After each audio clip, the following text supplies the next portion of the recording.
নবী করিম সাল্লাল্লাহু আলাইহি সাল্লাম বলেছেন, খায়রুকুম খায়রুকুম লিআহলিহি ওয়া আনা খায়রুকুম লিআহলি।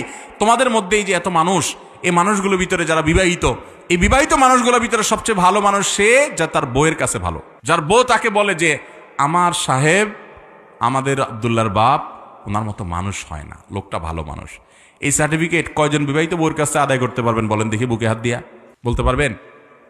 বাসায় যায় আজকে জিজ্ঞাসা করেন যে আব্দুল্লাহর মা, হুজুরে বলছে যে বউর কাছে ভালো, সে নাকি আসলেই ভালো, আল্লাহর কাছেও ভালো, আমি মানুষটা কেমন একটু বলো তো। দেখবেন বেশিরভাগ আব্দুল্লাহর মারা ফিক করে হেসে দিছে।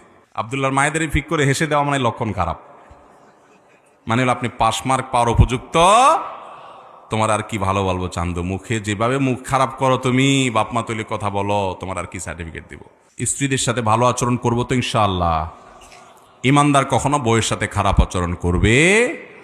পৃথিবীর একজন মানুষ ভুল করবে না কিন্তু মাপ চাবে, ছোট হবে, তার নাম স্বামী। কারণ মেয়েরা, নবী রাসূলুল্লাহ সাল্লাল্লাহু আলাইহি ওয়াসাল্লাম বলেছেন, তাদেরকে বাঁকা হাড় থেকে তৈরি করা হয়েছে। বেশি সোজা করতে যাবা ভেঙে যাবে।